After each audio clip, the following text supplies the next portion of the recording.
Welcome, everyone. Thank you for joining us today in our Race, Racism, and series. We're excited to have you here. Let's go ahead and get started. I don't want to belabor us from some great insight and work that we're doing within these spaces. At this time, I'd like to ask our panelists to introduce themselves, share with us a little bit about who they are, what they do, and why it's important to just speak to this topic. Hello, everyone. My name is Minh. I am a fourth year history and German double major, and I also work in the College of Ed and the Advising Center for College of Ed students. And with regards to the importance of the topic, I think it's important definitely because education, the concept of it should not just be a privilege. It should be disseminated accordingly to everyone. Everyone should equally have access to education, equity in education and whatnot. And I think that the topic is important because there's always a gap here and there. There's problems with regards to how education is being, seen in the United States and beyond, and who actually has access to it, who can be educated, who can consider themselves educated. And the definitions and the limits to what education is definitely of the utmost importance. It could be through outer identity kind of factors, and racism is definitely one of them, I'd say. Thank you for sharing. And my name is Mr. Michael Pyle. I am a second-year doctoral student here at Long Beach State, and I've been a part of this for my second year as a race equity fellow. I think this is highly important because here in America, education's pathway to success is one of them. And when you have obstacles like racism, it stops a lot of individuals like myself or people in this room from being successful. So having this conversation, building the awareness, and literally moving forward so that we can eliminate those obstacles is why I find this to be important. Thank you, gentlemen, for sharing. Well, let's just jump right on into it. I'm glad that you joined us in this room and in this space, and we're excited to have you here. And again, please remember to share, like, subscribe, and invite others as we continue in this important topic.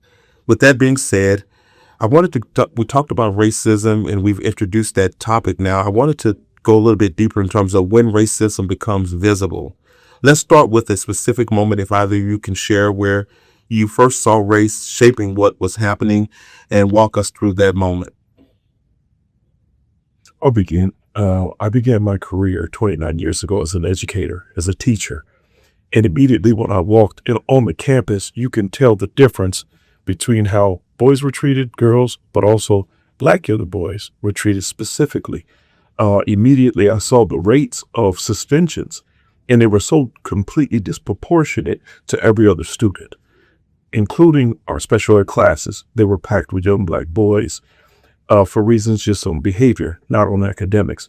So as an educator, I walked in and saw immediately black boys were also sitting in back of the classrooms.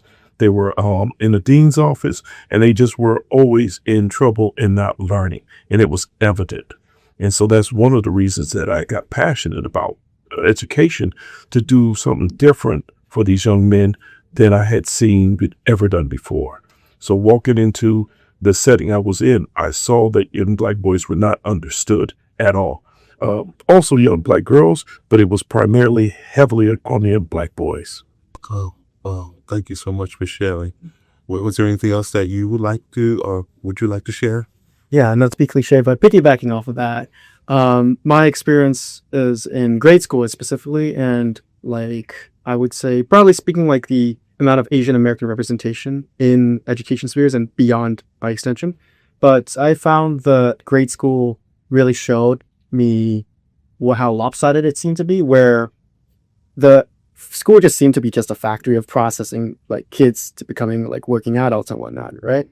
And yet all the teachers, at least where I'm from, Little Saigon over in Orange County, were all Caucasian Americans, right? And there was this dichotomy, this difference in what me and my family, what other Asian Americans, Vietnamese Americans see of education and what is actually being implemented in the classroom, where it's kind of remolding us into good, functioning, working Americans and whatnot. And I feel like that is one point that definitely influenced me into like my coming here to Cal State Long Beach, and my interest in education and whatnot. And broadly speaking, I feel like it connects to like the greater issues of just representation and diversity in particular fields. I mean, especially with regards to like who really, quote unquote, is in charge of institutions, of politics, et cetera, et cetera. And it's definitely lopsided in favor of a particular demographic and not other demographics, other marginalized communities and whatnot. Thank you so much for sharing. So as you both share some of your unique experiences and valuable experiences in terms of racism, actually, when did you realize that race was at play in that experience, or who you feel that was affected by it the most? If either of those questions apply to your response.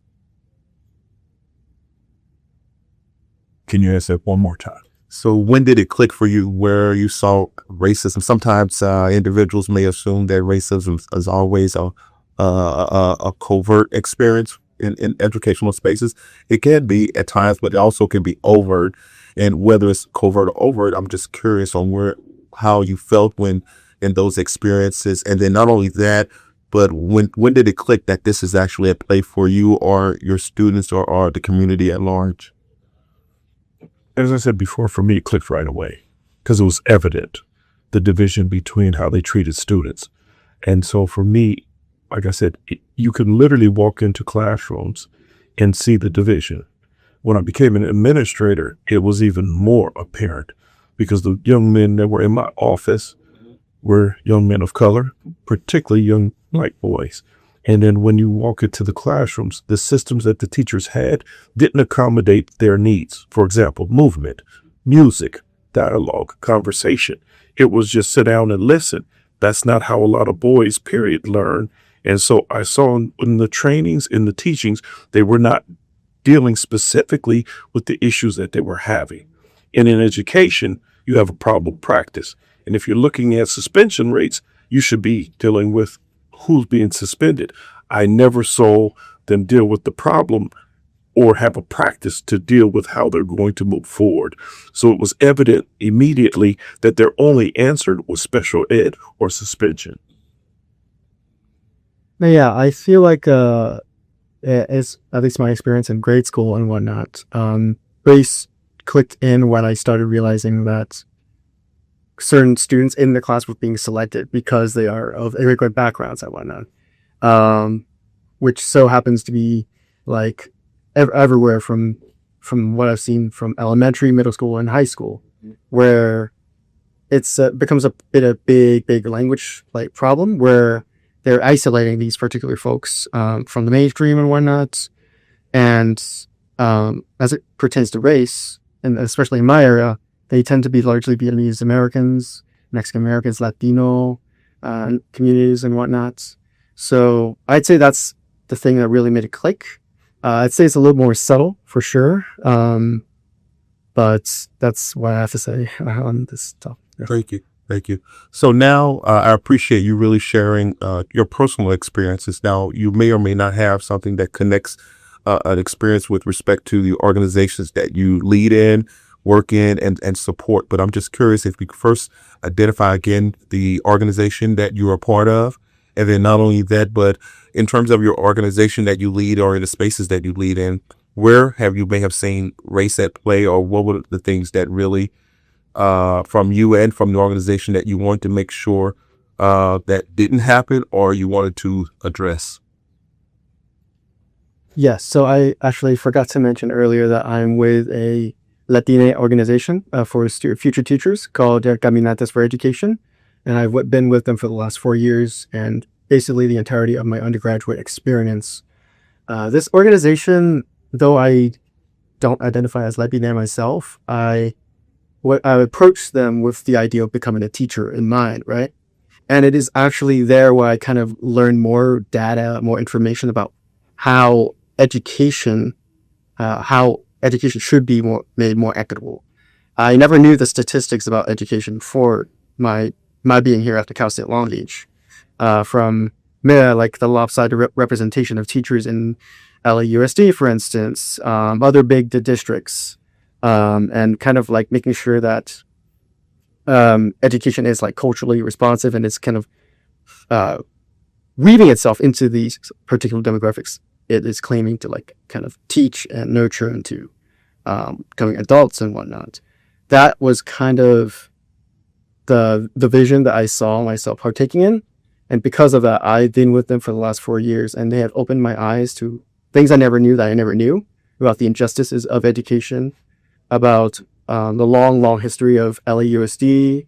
Again, like going to college opens your eyes to many things, but for me and with my experience with Caminantes, it opened my eye to so many injustices I never knew about before, and for that I'm grateful.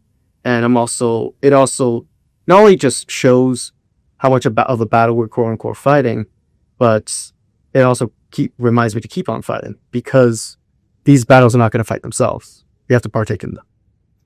Thank you for sharing.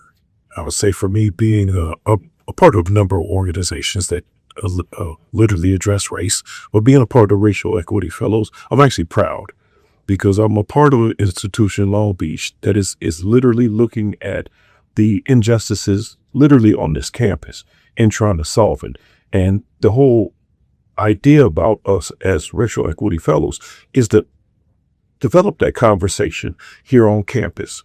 And the organization I'm very proud to be, because literally they're looking to make sure those inequities are talked about, dealt with. So even those that are selected, male, female, intentional, race, intentional, literally are conversations intentional about talking about race and not being afraid to talk about it. And I'll be honest with you, there was a time in my life where I was ashamed, I was afraid, it was taboo, but not calling it out kept me as a young boy in the back of the classroom, right? Or even if you talk about going on to the college level, being able to stay, feel enough belonging. And so I'm very proud to be a part of this group, because this is an example, even being in this podcast, of my voice being able to be heard. So Long Beach is practicing what they preach. Of course, Long Beach State doesn't have the demographics of the actual city, but that's something that's being worked on and it's being addressed. And because of programs like this, it's literally looking at what the issues are and making sure that everyone's voice is being heard. Thank you, Johnathon. Appreciate that. Now let's build upon the belonging that we're discussing in terms of daily practices of care across racial lines. What do you think that looks like for you? And then what does that look like more importantly, not that that's not important with your personal practices, but also since the topic is around student leaders and organizations, how are they being shared or implemented in practices within the spaces that you guys lead in?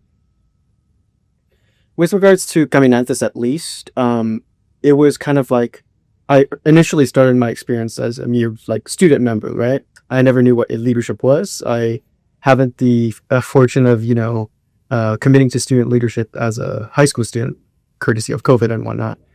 And by extension, finding a place of belonging was kind of like my first missions when I did come to campus. And at these particular events, to kind of facilitate a sense of belonging, it was, it fostered like a space where it was inclusive for sure, where I could speak my thoughts, and then kind of like a space where I could honestly be myself. And in a sense, it became my home away from home, like the College of Ed, that is. And it allowed me an avenue to kind of speak my thoughts with regards to like my plans in education, my interests in education. And since I have kind of risen in the ranks and became in charge of Caminantes for Education, I attempt to kind of continue that facilitation of creating a safe and inclusive space for future Latina teachers, for for future teachers of color, so on and so forth, and for all of our members united, And through our events, from like more like culturally themed events, catering to that's of course or that very big Latino student population, and we always have this sense of attempting to stay topical given our student body, given our student demographic, and really making sure that all of our needs are being catered to, are being met, and assuring that the student experience is one that is of being yourself, feeling like you belong, and feeling included. And I'll say for me, I'll speak from a doctoral student. Immediately, I chose this program because I looked at the professors and I saw the diversity amongst the professors. Then the next thing actually, once I became a student here, I was immediately embraced to join the Black Grad organization. That to me was such a huge gesture to say, immediately come in, part of it, went, had dominoes, had food, had music, the things that I like. So immediately I felt this is the place for me, saw people other that looked like me, found out the connections that we had. So I felt at home immediately.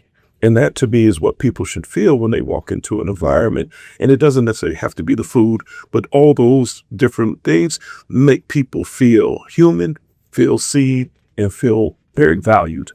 Thank you. I didn't mean to cut you off, but I really, really appreciate both of you all sharing. I want this particular podcast to be about takeaways.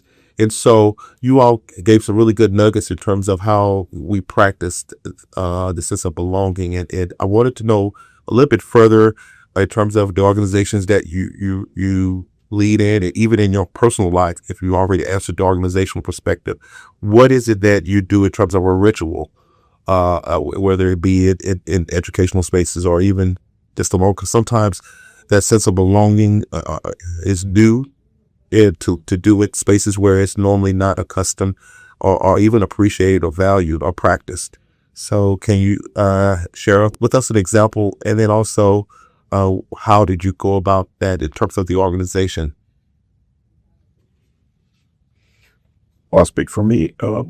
Not just in refs, but in the organization that I'm in at work. My leadership, talking about consistency and legacy, looking at other individuals and helping mentor them and literally walking them through whatever the obstacles that they're seeing, checking in, being accessible, but literally constantly checking in and then helping people know what they don't know, right? Like they always say, ask a question. If you don't know what to ask. So helping them ask the questions they don't know, but just literally as a leader, being a mentor and being open and available to say, hey, what do you need? And then also, here, you need this, right? And so just helping them navigate through these little troubled waters. Yeah, a similar boat myself with regards to like the whole mentoring aspect. I mean, in my work with the student organization, I, in a sense, became a mentor to other students from newer and newer like cohorts, newer classes of insert year here's and whatnot. And that also extends to my work in advising as well, where like Michael said, it's helping students figure out the questions they don't know and guiding them towards that particular like ideal direction, And for me at advising, I think it's a matter of really being proactively courteous, being proactively putting yourself out there and being the friend that everyone wants, everyone deserves. And that is kind of like a fundamental philosophy of mine, both at work and in my student organizations, where students, any and all questions that could be answered and more. It's also that idea. And just around the college event, I always try my best to kind of always remind myself that why I am helping these students. And if any one of those students could have been me, and I always think that I want someone like that, help guiding the way, at least helping any way that they can, anything within their means, and really ensuring a sense of solidarity with students. And in my position as a peer mentor, at least, kind of like bridging the gap between staff, faculty, and students. And that's the position that I want to be in, and I personally find myself thriving there. Wonderful. Thank you, gentlemen, for sharing. Oftentimes, folks, I'm hearing the action pieces in the organization and how you lead up and also in your personal lives. But what's going to be different? How is that going to cultivate something that's tangible in terms of change? As you both share your experiences and the way that you show up and lead, mentor, and et cetera, what changed for that student, and also what changed for you in terms of the way that you practice and lead in today's educational world? You made a good point. I remember walking in as a freshman and afraid, right? Or walking in a new place and afraid. And so literally offering and approaching, that immediately ignites the friendship or the camaraderie or the goal is not for them to feel intimidated, but to feel comfortable and feel valued, so that they literally can be brave enough to accept a lot of the challenges, especially racially speaking, that they're going to face, right? And so it's one thing to feel racism, but when you don't feel like you belong, it makes it even more difficult to deal with. So my whole goal is to build in them that self-efficacy, the resilience to say, you belong here, and I don't care what anybody says, right? And that alone is a tool that I use to help them go over these obstacles, because fear could have you retreat, right? And walking into a new space, not because of anything that's happened or just being new, has you, or I'll speak for me, a little frazzled. So literally trying to build the legacy is building that self-efficacy, like I said, and building what's already in them to come out. And that's without me telling them what that is within them, but letting that part come out naturally. Yeah, and with regards to kind of like changing students and whatnot, I believe that was the question. Yes, something around where you witness change. I really wanted to hear where a student or even a peer has come back, or even with yourself, where the light bulb went off and it was kind of like, because of the way that you showed up for yourself and showed up in your leadership role, that evoked change. Because some folks in the world say, you know what, I need to see, where's the proof in the pudding? You're giving me the steps to move forward in addressing some of the systemic challenges that we face in our society today. But now that I've done this, what did it look like for you when you did it, and what was the change and what was the success out of making sure that you showed up in those spaces in that manner? Yes, definitely. So a wonderful thing in advising, I feel like, is getting recurring students and seeing them develop as students, as teaching candidates, and eventually as teachers. It brings me great joy, I think, at an event once, hearing that someone who was a credential student no more than 2 semesters ago, landing a job as like an art credential teacher, for instance. And that brings me great joy to hear that my assistants as advisor, in advising, I should say, as a peer mentor, really facilitated their getting their credential and landing the job and really getting somewhere and go out and into the frying pan, you know? Another instance on campus, at least, was kind of like the results after a class visit I did as a favor for a professor, where I assisted students in really one of the fundamental parts that I feel like a lot of credential students and education students struggle with a lot is outreach and getting to know the school districts and really putting themselves out there, knowing the teachers, who to contact. And I mean, I learned that myself in a teaching credential class too. So in a sense, I'm kind of acquiring the knowledge, the procedures first, and then I'm disseminating that knowledge to the next cohorts, to the other students that are following my particular class. And in the sense of that class visit, a few weeks later, I got a thank you card, and it was the sweetest thing with signatures from all over the class. And that absolutely melted my heart and made my week, essentially. And that is kind of the change I love seeing, of seeing students really putting themselves out there and being proactively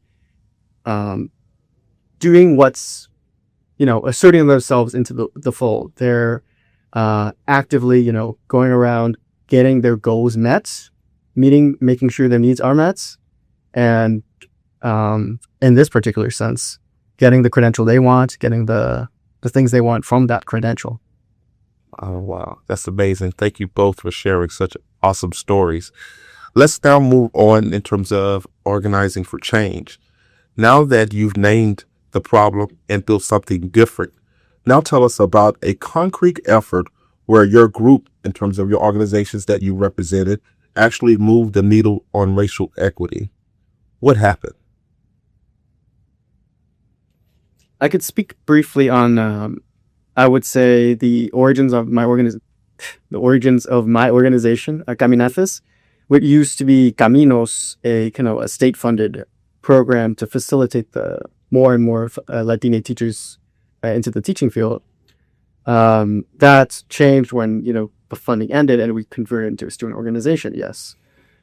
Then after, we still continued that vision that's to create a new cohort, new generation of Latina teachers, for instance, any new teachers. It must be first that sense of community and despise this word, but this networking, this kind of connection that brings a lot of teachers home and getting teachers to be quote unquote unified under one flag. The idea of becoming future educators, of becoming individuals within the field of education and following up to their promises, their dreams of being the teacher that they wish they had, of becoming the educators that they feel the people need. I believe, hopefully that answers your question, but that's my 2 cents on the topic of seeing how organizations follow up to that, of like identifying the problem and then following up to it.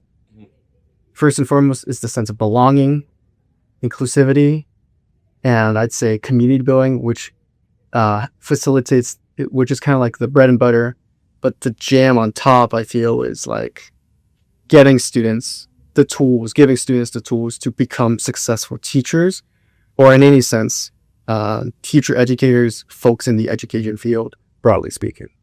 Wonderful. Thank you again for sharing. Yes, ask that question one more time. The question that I wanted to circle back on was, now that you told us a little bit about naming the problem, and you also exhibited actions in terms of building and doing something different about the problem, I want to now move forward in the conversation and where your group organization that you represent moved the needle on racial equity. What did you do, or what happened in that organization to address? I'm a pivot away a little bit from my doctoral study into my professional study and where I work. I work for an organization called Black Student Achievement.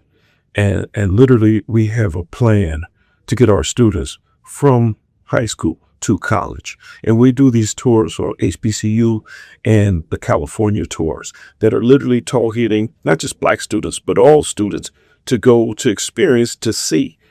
Since then, we've been doing this as our 4th year, and we literally have changed, and this is a bold statement, I'm willing to make it, the trajectory of a lot of our students.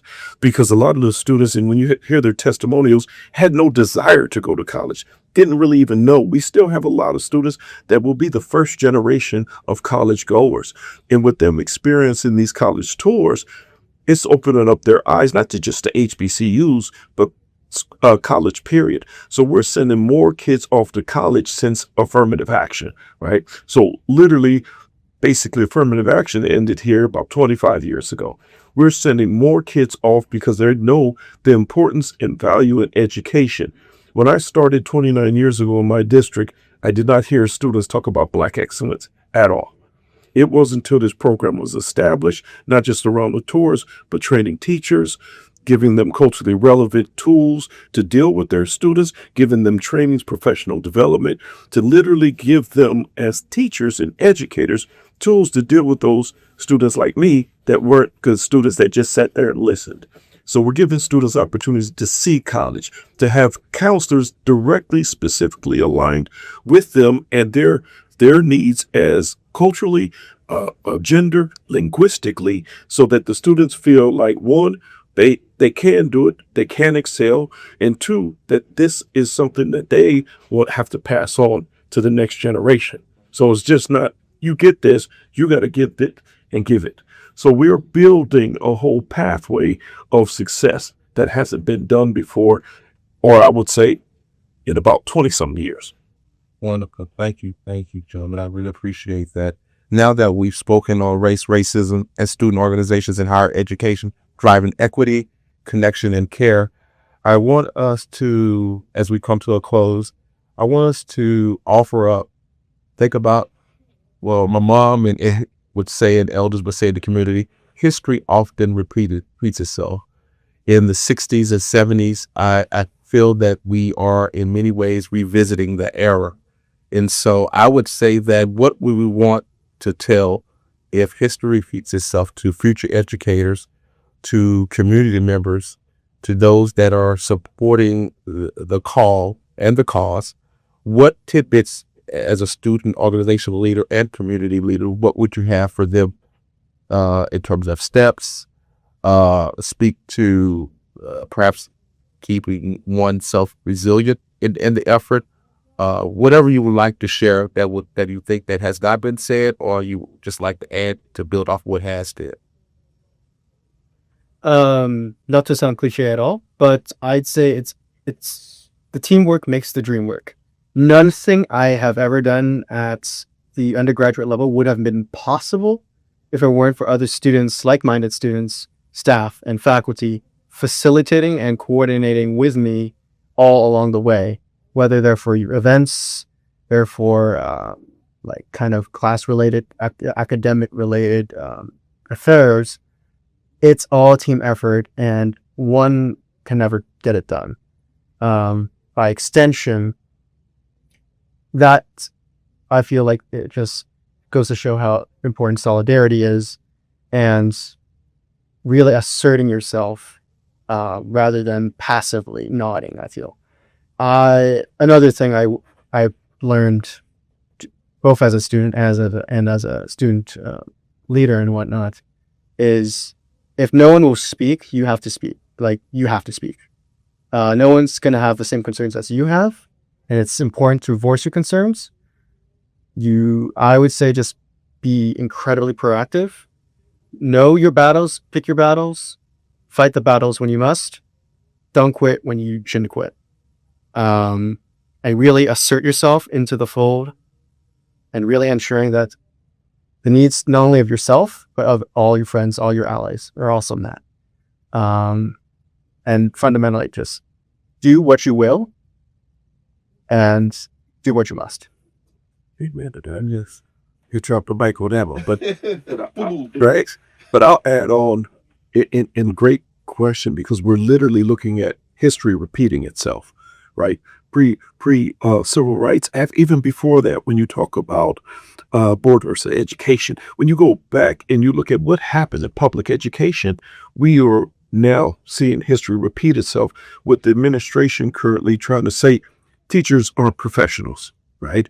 There was a time in history where Black students specifically had Black teachers, right? Had teachers that looked like them. And that's not always the point, but it is highly important when you look at research, seeing when students see themselves in their teachers, they're more successful. Moving today, they're trying to remove that barrier. They're trying to replace teachers not having the credentials. They're trying to devalue education. They're trying to not teach the education. They're literally banning books. We're looking at a resurgence of evil and white supremacy on another level, right? And they're not banning guns, for example, or they're not banning books that are teaching hatred. The books that are teaching us our history, they're trying to ban because they're trying to make this seem like it's all hunky-dory, right? And the point I'm making is, if we don't, one, get out and vote, two, if we're not policy driven, if we're not politically driven, then it's going to happen to us again, and we're going to lose all the gains we've made since the 1950s, because literally the administration has seen they don't value us. They don't see us as human. They don't see us as wanting the resources of the American dream. So we're literally reverting back to a time that I'm going to argue in America is a dark time. And to me, that has to be screamed. It has to be said out loud that we're not going to tolerate going back 75, 50 years, because we have a right. We have a constitutional right. We have a human right to be here, to learn, and to succeed. When I was growing up, it was all about the American pie. Don't hear that too much, but honestly, it's still a reality. Forget a dream. For us and for everyone here in America. That's why people come here in droves, because you can use education to feed your family, to have certain necessities of life, and honestly, to have luxuries. So for me, it's so incredibly important that we're screaming right now, we're not going back. We're not going back. We know our history. We know what administrations have done to rip us of our cultures, of our education, and we're not going to tolerate it. So for me, it's just important that everyone gets, and I know people don't like politics, but if you don't vote, they're going to vote you into a very bad situation. Well, thank you, gentlemen. Thank you so much. As we begin to wrap things up, I want to thank you personally for sharing your stories, your insight, and your wisdom. And to our audience that's viewing us at this time, I'd like to thank you for joining us. And again, I didn't perhaps mention my name. I did that intentionally. My name is Dr. Johnathon Davis, and I'm a part of the Racial Equity Fellows Program. I'm just excited about the work that we're doing and that you'll do along with us as we continue to move the needle forward. With that being said, I'd like to hand it over to my fellow cohort mate here in the Racial Equity Fellow, Michael Powell. Would you go ahead and close us out with some words of wisdom? And then if you'd like to share anything, please go ahead and drop the mic. Well, one, I want to say thank you. It gives me an opportunity to reflect, to think on my personal practice. So thank you there, Dr. Davis. Thank you for your words and sharing, because I can identify too, even though we might be from two different worlds, we've had some of the same experiences I can hear. So I'm very thankful to be here, and thank you for that. And I'm honored to be a part of the Racial Equity Fellows, to have people out there saying what people are afraid to say. And so for me, I'm very thankful. And this is a very good discussion, and hopefully they continue. So I ask everybody out there to like, share, follow, subscribe, because we want to keep the dialogue going. We cannot drop the ball. And once again, thank you, Dr. Davis, Jonathan, for inviting me to be here and to speak and, to share my thoughts with everyone here and to our audience. It brings me great joy to kind of voice my thoughts. I am always up to kind of share my thoughts, get my 2 cents on the college experience, my thoughts on education, equity, and social justice, and also to really put my voice out and be open and into the public. And likewise, please support in any way you can, like, comment, subscribe. Wonderful. Thank you, gentlemen. And as I say my final goodbye to you all, we will have some resources. It's like a goodie bag. So if you're ever in need or looking for resources regarding this topic, or just supports that are available here on campus and even outside of our campus in the community, be sure to take a look at this page that will be following this close. Thank you so much. Have a wonderful day. And again, see you next time.